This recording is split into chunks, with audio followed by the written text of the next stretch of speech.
Office മുറിയിൽ നിന്ന് അവനൊരു ഓട്ടം തന്നെയായിരുന്നു. സ്റ്റാഫുകൾ പരസ്പരം മുഖത്തോട് മുഖം നോക്കിയിരുന്നു. അവർക്ക് ഇങ്ങനൊരു അഞ്ജനെ പരിചിതമല്ലായിരുന്നു. ജയ്, അവളെ ഒന്ന് വിളിച്ചു നോക്കാടാ, ഡെവി പറഞ്ഞു നോക്കിയെങ്കിലും അവനത് കേൾക്കാനുള്ള മാനസികാവസ്ഥയിലായിരുന്നില്ല. ആ നിമിഷം ഡെവിയും അവന് പിന്നാലെ ഓടിയിരുന്നു. ജയ്, ഞാൻ വണ്ടി എടുക്കാം. നേരത്തെയുള്ള അവന്റെ ഭാവത്തിൽ പേടിച്ചു പോയെങ്കിലും അവനൊന്ന് പറഞ്ഞു നോക്കി. അതിന് കത്തുന്ന ഒരു നോട്ടമായിരുന്നു മറുപടിയായി കൊടുത്തത്. അവന്റെ കണ്ണുകൾ ചുവന്ന് കലങ്ങി, ഞരമ്പുകൾ വലിഞ്ഞു മുറുകി. ഒരു വല്ലാത്ത ഭാവമായിരുന്നു ആ നിമിഷം. ഡെവി ഒന്നും പറയാതെ കോർഡ്രൈവ് സീറ്റിലേക്ക് കയറിയിരുന്നത് മാത്രം അവന് ഓർമ്മയുള്ളൂ. പിന്നൊരു പോക്കായിരുന്നു. ഡെവിയുടെ കണ്ണുകൾ നിറഞ്ഞു പോയിരുന്നു. താൻ കാരണം എന്നൊരു കുറ്റബോധം അവനെ ഓരോ നിമിഷവും തളർത്തുന്നുണ്ടായിരുന്നു. അവന്റെ കാർ ഒരിരമ്പലോടെ അയോധ്യ കോളേജിന്റെ മുന്നിലായി പൊട്ടിപ്പറത്തി നിന്നു. സീറ്റ് ബെൽറ്റ് ഇട്ടിട്ട് പോലും ആ ഒരു നിമിഷം ഡെവി പോലും ഒന്ന് മുന്നിലേക്ക് ആഞ്ഞുപോയി. അവന്റെ ബൂട്ട്സുകൾ കോളേജിന്റെ മുറ്റത്ത് പതിച്ചതും ഒരു നിമിഷം ചുറ്റും ഭീകരമായ അന്തരീക്ഷം തന്നെയായിരുന്നു. താനെ അസുരൻ. അവന്റെ ബൂട്ട്സിന്റെ ശബ്ദത്തിൽ ചുറ്റുമുള്ള ശബ്ദങ്ങൾക്ക് താൽക്കാലിക വിരാമം കുറിച്ചു. ആരെയും ശ്രദ്ധിക്കാതെ അവൻ മുന്നോട്ട് നടക്കുമ്പോൾ ചുറ്റുമുള്ള പെൺകുട്ടികൾ അവനെ കണ്ണെടുക്കാതെ നോക്കി നിന്നിരുന്നു. ഹിന്ദി ആക്ടറുടെ ലുക്കായിരുന്നു അവന്. ജിം ചെയ്ത് മെയിൻറ്റെയിൻ ചെയ്ത ബോഡി ആ ശരീരത്തിന് ഗൗരവം നൽകുമ്പോൾ ആ കുഞ്ഞി കണ്ണിനെ കാഴ്ചയിൽ നിന്ന് മറയ്ക്കാൻ സ്പെക്സ് അവൻ വെച്ചിരുന്നു. ഒരു ബ്ലാക്ക് കളർ ഷർട്ടും ഗ്രേ കളർ പാൻറ്റുമായിരുന്നു അവന്റെ വേഷം. നല്ല ഫോർമൽ ലുക്കിലായിരുന്നു. കോളേജിലുള്ള സകലമാന പെമ്പിള്ളാരുടെ മനസ്സിൽ ഉറങ്ങിക്കിടന്ന കോഴിക്കുഞ്ഞുങ്ങൾ എഴുന്നേറ്റിരുന്നു ആ നിമിഷം. വീർത്തൊട്ടി ശരീരത്തോട് ചേർന്ന് കിടക്കുന്ന ഷർട്ടിന്റെ 2 ബട്ടൺ ഇളകി കിടക്കുന്നതിനാൽ അവന്റെ നെഞ്ചിലെ ഈഗിൾ ടാറ്റു മുഖത്ത് പ്രത്യേക ഗൗരവം നൽകുന്നതായിരുന്നു. പെൺകുട്ടികൾ പരസ്പരം മുഖത്തോട് മുഖം നോക്കി വന്നിരിക്കുന്ന മുതലിനെ കണ്ണു വിടർത്തി നോക്കുന്നുണ്ട്.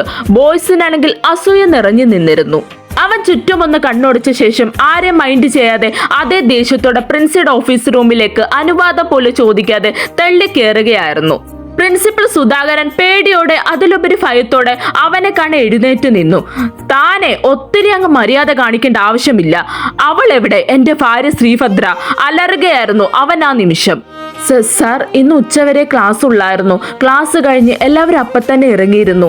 മാഡം അപ്പോൾ തന്നെ ഇറങ്ങിയിരുന്നു. സാറിനെ വിളിച്ചു കാണും എന്ന് ഞാൻ കരുതി. ബാക്കി പറയാതെ ഒന്ന് നിർത്തി പരിങ്ങലോടെ നിന്നു. എനിക്ക് താൻ പറയുന്ന ന്യായങ്ങളൊന്നും അറിയണ്ട. ഇന്ന് 12 മണിക്കുള്ളിൽ എൻ്റെ പെണ്ണിനെ എനിക്ക് കണ്ടെത്താൻ കഴിഞ്ഞില്ലെങ്കിൽ എല്ലാം ഞാൻ കത്തിച്ചിരിക്കും. അവൻ പറയവേ അയാളൊന്ന് വിറച്ചു പോയി. ഞാൻ പറഞ്ഞതല്ലേ തന്നോട് അവളെ പ്രത്യേകം ശ്രദ്ധിക്കണമെന്ന്. എന്നിട്ട് താൻ എന്താ ചെയ്തത്? എന്നെ വിളിച്ചോ ഇല്ലയോ അതൊന്നും താൻ നോക്കേണ്ട കാര്യമില്ലായിരുന്നു. താൻ തൻ്റെ ജോലി എന്തുകൊണ്ട് ചെയ്തില്ല? ഞാൻ പറഞ്ഞതായിരുന്നോ ക്ലാസ് കഴിഞ്ഞ ഉടനെ എന്നെ ഇൻഫോം ചെയ്യണമെന്ന്? എന്നിട്ട് താൻ എന്താ ചെയ്തത്? സോറി സാർ, അയാൾ പറഞ്ഞ് അവനെ നോക്കിയെങ്കിലും ചെവിക്കൊള്ളാൻ അവൻ ആ നിമിഷം തയ്യാറായിരുന്നില്ല. അവൻ അവിടെ നിന്നിറങ്ങിയതും സുധാകര ശ്വാസം ഒന്നാഞ്ഞു വലിച്ചുപോയി. ഇയാളുടെ ഭാര്യ വെല്ലെടുത്തും പോയതിന് ഞാൻ എന്തോ ചെയ്യാനാ? പറച്ചിൽ കേട്ടാ തോന്നും ഞാൻ പറഞ്ഞിട്ടാണ് പോയതെന്ന്. അവന്റെ പറച്ചിലിൽ അയാൾ വല്ലാതെ ചൊടിപ്പിച്ചിരുന്നു.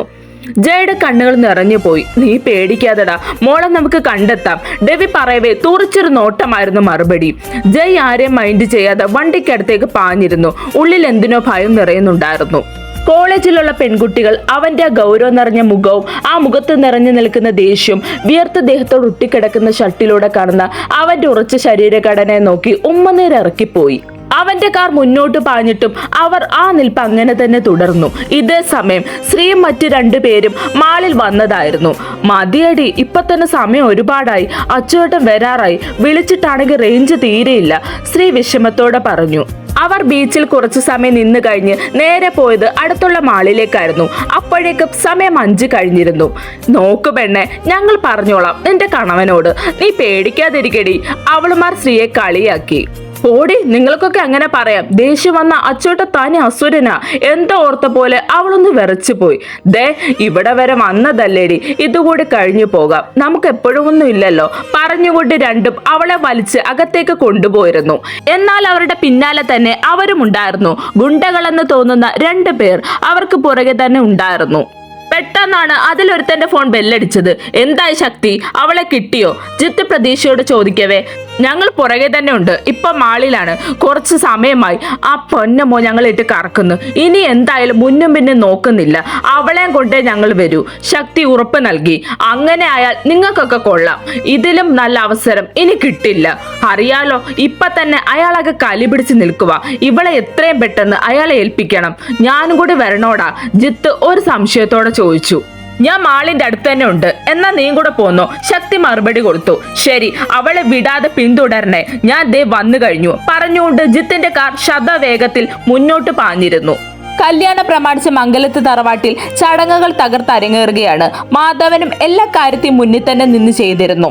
ഒരു മകളുണ്ടായിട്ടും അവളെ ചേർത്ത് പിടിക്കാൻ അയാൾക്ക് ആ ഒരു നിമിഷം പോലും തോന്നിയിട്ടില്ലായിരുന്നു. വിവാഹത്തിനുള്ള സാധനങ്ങൾ പർച്ചേസ് ചെയ്യാൻ മാളിലേക്ക് വന്നതാണ് ശ്രീയുടെ വീട്ടുകാർ. മാധവനും ഹരി വീട്ടിൽ തന്നെ മറ്റു കാര്യങ്ങൾ നോക്കിയിരുന്നു. ചെറിയച്ചന്മാർ പിന്നെ നിർബന്ധിക്കാൻ നിന്നില്ല. അയാളെല്ലാം കണ്ടറിഞ്ഞ് ചെയ്യട്ടെ, അത്രയും ലാഭമുണ്ടല്ലോ.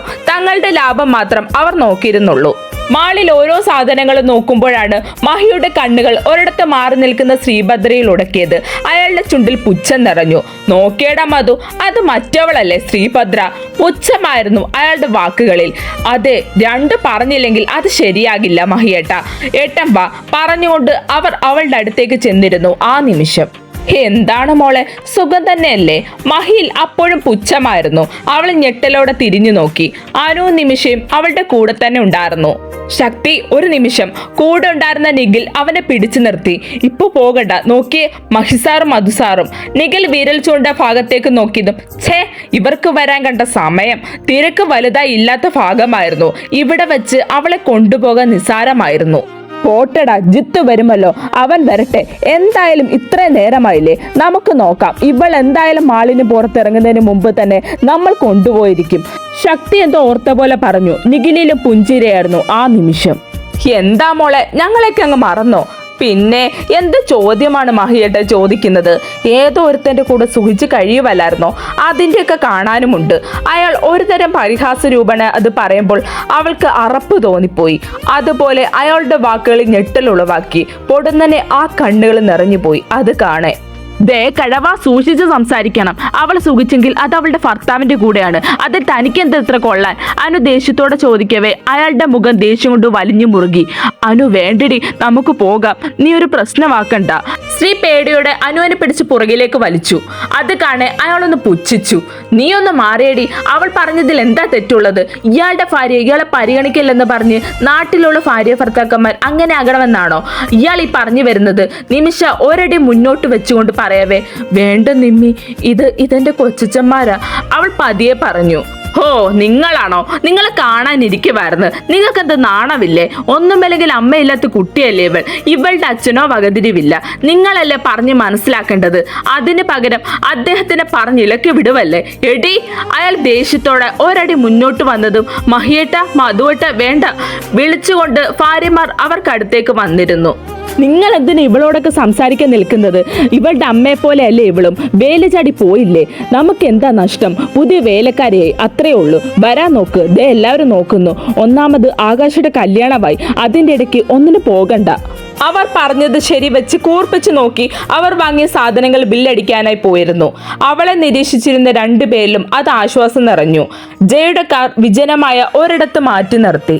ഡേവിഡ് ഫോൺ പെട്ടെന്നാണ് ബെല്ലടിച്ചത്. നോക്കുമ്പോൾ അത് പൊന്നുവായിരുന്നു. അവൻ കോൾ എടുത്തു. എങ്ങാനും ശ്രീ വീട്ടിലെത്തിയോ എന്ന് പറയാനാകും എന്ന് കരുതി അവൻ കോൾ എടുത്ത് ചെവിയിലേക്ക് വെച്ചു. ഇച്ചായ? മറുവശത്ത് നിന്ന് ഇടറിയിരുന്നു അവളുടെ സ്വരം. എന്താ പൊന്നു? അവൻ ആവലാതിയോട് ചോദിച്ചു. ഇച്ചായ, ഇതുവരെ ശ്രീ അവൾ വന്നിട്ടില്ല. ഞങ്ങളൊക്കെ വിളിച്ചു നോക്കി, കോളൊന്നും കണക്റ്റ് ആകുന്നില്ല ഇച്ചായ. ഹേയ്, പേടിക്കാതെ പൊന്നു, എന്തെങ്കിലും വിവരം കിട്ടിയാൽ ഞാൻ വിളിക്കാം. നീ കോളൊന്ന് കട്ടാക്കിയേ. അവൻ അപ്പോൾ തന്നെ കോൾ കട്ടാക്കിയിരുന്നു. ജയ്, ഡെവി അവന്റെ തോളിലെ കൈ അമർത്തിക്കൊണ്ട് വിളിക്കുമ്പോൾ കലങ്ങി ചുവന്ന കണ്ണുകളുമായി അവനെ ഒന്ന് നോക്കി. അത് കാണെ അവന്റെ കണ്ണുകൾ നിറഞ്ഞുപോയി. ഞാനിനി എവിടെ പോയി കണ്ടുപിടിക്കോടാ അവളെ? നിനക്കറിയാലോ ജിത്ത്, അവൻ വന്നിട്ടുണ്ട്. അവനൊരു അവസരത്തിന് വേണ്ടി കാത്തിരിക്കുക. എനിക്കത് പ്രാന്ത് പിടിക്കുന്ന ഡെവി, വയ്യയുടെ ഒന്നിനും. തകർന്നു പോയിരുന്നു ജയ് ആ നിമിഷം. നീ വിഷമിക്കാതെടാ, അവൾക്കൊന്നും സംഭവിക്കില്ല. നീ ഇങ്ങനെ തളരാതെ. ഡെവി തന്റെ വേദന മനസ്സിലൊതുക്കി അവനെ സമാധാനിപ്പിച്ചു. പെട്ടെന്ന് ഓർത്ത പോലെ കണ്ണുകൾ അമർത്തി തുടച്ച് ജയ് അവന്റെ ഫോൺ കയ്യിലേക്ക് എടുത്ത് എന്തോ നോക്കാൻ തുടങ്ങി. പെട്ടെന്നെന്തോ മനസ്സിലായ പോലെ അവന്റെ മുഖം വലിഞ്ഞു മുറുകി. കാർ ശക്തമായി മുന്നോട്ട് പാഞ്ഞിരുന്നു. ആ നിമിഷം ഏതോ ആരുന്റെ റൂമിൽ വന്നതാണ്. ഇതിപ്പം ഒരു പതിവ് തന്നെയായിരുന്നു. എന്നും അവളോട് സംസാരിച്ചില്ലെങ്കിൽ അവൻ ഉറങ്ങാൻ കഴിയുമായിരുന്നില്ല. നീ ഓർക്കുന്നുണ്ടോ ആരു, ഞാൻ നിനക്ക് ഓണത്തിന് വാങ്ങിത്തന്ന ധാവണി ഉടുത്ത് നീ എന്തു സുന്ദരിയായിരുന്നു എന്ന്? നിനക്കറിയാമോ, കണ്ണടിക്കാൻ എനിക്ക് തോന്നിയില്ല മോളെ. അന്ന് എന്റെ മനസ്സ് നിന്നോട് എന്നോട് തുറക്കണം എന്നുണ്ടായിരുന്നു. പക്ഷെ പറ്റിയില്ലടാ. ശരിക്കും ഞാനും നിന്റെ അവസ്ഥയ്ക്ക് ഒരു കാരണക്കാരനല്ലേടാ. ഞാൻ അന്നേ തുറന്നു പറഞ്ഞിരുന്നുവെങ്കിൽ നീ വിഷമിക്കണ്ട. നിനക്ക് ഇങ്ങനെയൊക്കെ സംഭവിച്ചെങ്കിലും എനിക്ക് നിന്നെ അങ്ങനെ മറക്കാൻ കഴിയുമോ? നീ എൻ്റെ പെണ്ണല്ലേ. നിനക്കൊന്നും പറ്റിയിട്ടില്ല എന്ന് വിശ്വസിക്കാനാണ് എനിക്കിഷ്ടം. നിന്നെ ഈ അവസ്ഥയിലാക്കിയവരെ ശിക്ഷിക്കാൻ അഗ്നിയേട്ടൻ എനിക്കാണ് അവസരം തന്നത്. നിനക്കറിയാവോ പെണ്ണെ? നീ ഇതൊക്കെ കേൾക്കുന്നുണ്ടോ? അവളുടെ കയ്യിൽ പിടിച്ച് അവൻ വേദനയോടെ സംസാരിക്കുകയാണ്. ആ പെണ്ണ് അറിയുന്നുവോ? അവൻ എഴുന്നേറ്റ് പോകാൻ തുടങ്ങവേ അവളുടെ വിരലുകൾ ഒന്ന് ചലിച്ച പോലെ അവന് തോന്നി. ഒരു ഞെട്ടലോടെ അവൻ അവളെ ഒന്ന് നോക്കി. ആ വിരലുകൾ അനങ്ങുന്നു. ആ കണ്ണിൽ നിന്നും 2 തുള്ളി കണ്ണുനീർ താഴേക്ക് പതിച്ചിരുന്നു. ആ നിമിഷം യദുവിന്റെ കണ്ണുകൾ ഒരു വേള നിറഞ്ഞുപോയി. അവൻ എന്ത് ചെയ്യണമെന്ന് അറിയാത്തൊരു നിമിഷമായിപ്പോയി. ചലിക്കാൻ പോലും മറന്ന് നിന്നുപോയി. ആരെ വിളിക്കണം എന്ന് പോലും അവൻ ആ നിമിഷം അറിയുമായിരുന്നില്ല. കണ്ണുകൾ നിറയുമ്പോഴും അവൻ മുകളിലേക്ക് നോക്കി. അവളെ തിരികെ തന്നതിന് ദൈവത്തോട് നന്ദി പറയാൻ അവൻ മറന്നില്ല. എടി ശ്രീ, ഞങ്ങൾ ദേ ഇപ്പൊ വരാവേ. ഈ ബില്ലൊന്ന് അടച്ചിട്ട് വരാം. നിനക്ക് ഇവിടെ ഒറ്റയ്ക്ക് നിൽക്കാൻ പേടിയുണ്ടോ? നീമി ഒരു സംശയത്തോടെ ചോദിച്ചു. ഇല്ലടാ, നിങ്ങൾ പോയിട്ട് വാ. ഞാനൊക്കെ കുഴഞ്ഞു നിൽക്കുക. ഞാനിവിടെ നിൽക്കാം, നിങ്ങൾ പോയിട്ട് വാ. അവർ ബില്ലടയ്ക്കാനായി പോയതും ലിഫ്റ്റിന്റെ അടുത്തായി അവർ തിരികെ വരുന്നത് നോക്കിയിരുന്നു. ഇത് തന്നെ പറ്റിയ അവസരം പറഞ്ഞുകൊണ്ട് ശക്തിയും ടീമും അവളുടെ അടുത്തേക്ക് നടന്നിരുന്നു. ശക്തിയുടെ നിർദ്ദേശപ്രകാരം 1-2 പേരും കൂടി വന്നിരുന്നു. ഇനി കൂടുള്ളവളുമാര് പണിയായാലോ എന്ന് കരുതി അവളുമാർ തടസ്സം വന്നാൽ തന്റെ മുന്നിൽ നിന്ന് തുടച്ചു മാറ്റാൻ വേണ്ടി ഒപ്പം 2-3 പേരും കൂടി ഉണ്ടായിരുന്നു. ജിത്ത് മാളിൽ വന്നിരുന്നു. അവൻ അവരുടെ നീക്കങ്ങൾ നിരീക്ഷിച്ച് മാറി നിന്നതേ ഉള്ളൂ. കല്യാണ വീടായതിനാൽ തന്നെ ആരെങ്കിലും തിരിച്ചറിഞ്ഞാൽ വിഷയമാണ്. അത് അവന് നന്നായി അറിയാം. അതുകൊണ്ട് അവന്റെ കണ്ണുകളും അവളെ സദാ നിരീക്ഷിച്ചു കൊണ്ടിരുന്നു. ശക്തി ശ്രീയുടെ അടുത്തായി ചെന്ന് അവളുടെ കയ്യിൽ കയറി പിടിച്ചിരുന്നു. ഒരു നിമിഷം അവൾ പകച്ചുപോയി. ആ നിമിഷം അവിടെ വലുതായി തിരക്കുകളൊന്നും തന്നെ ഉണ്ടായിരുന്നില്ല. അതുപോലെ തന്നെ ആ ഭാഗത്ത് ക്യാമറ ഇല്ലായിരുന്നു. വിടന്നെ, നിങ്ങൾക്ക് ആരാ? അവൾ പേടിയോടെ തന്റെ കൈ വലിച്ചെടുക്കാൻ നോക്കിയതും കിടന്ന് കുതറാതടി പെണ്ണെ, ഞങ്ങൾക്ക് പോയിട്ട് കുറച്ച് അത്യാവശ്യമുണ്ട്. തൽക്കാലം മോള് ചേട്ടന്മാർ കൂടെ വാ. കുറെ നേരമായി നിന്റെ പുറകെ നടക്കാൻ തുടങ്ങിയിട്ട്. മര്യാദയ്ക്ക് വരാൻ നോക്ക്, അല്ലെങ്കിൽ ഞങ്ങൾക്ക് ഞങ്ങളുടെ വഴി നോക്കേണ്ടി വരും. അത് കൊച്ചിന് നല്ലതാണെന്ന് തോന്നുന്നില്ല. നിഖിൽ താടി ഒടിഞ്ഞുകൊണ്ട് പറയവേ അവളുടെ കണ്ണുകൾ നിറയാൻ തുടങ്ങി. അവളെ വല്ലാത്തൊരു ഭാവത്തിൽ നോക്കി. നിഖി, നീ പോയി ഇങ്ങി പിടിച്ചോണ്ട വാടാ അവളെ. എന്നെ ഒന്നും ചെയ്യല്ലേ, അവൾ വേദനയോടെ അവരെ നോക്കി പറഞ്ഞുവെങ്കിലും അവരിൽ ആ നിമിഷം ഒരല്പം പോലും ദയയുടെ കണിക പോലും ഉണ്ടായിരുന്നില്ല. ഇങ്ങോട്ട് വാടി പറഞ്ഞുകൊണ്ട് അവളെ പിടിച്ചു വലിച്ചുകൊണ്ട് പോകാൻ നോക്കിയതും അവൾ സർവ്വശക്തിയും ഉപയോഗിച്ച് അവരെ തള്ളി മാറ്റി ലിഫ്റ്റിന്റെ അടുത്തേക്ക് ഓടിയതും ആ ലിഫ്റ്റ് തുറന്നതും ഒരുമിച്ചായിരുന്നു. അവൾ ഓടി അവന്റെ നെഞ്ചിലായി തട്ടി നിന്നു.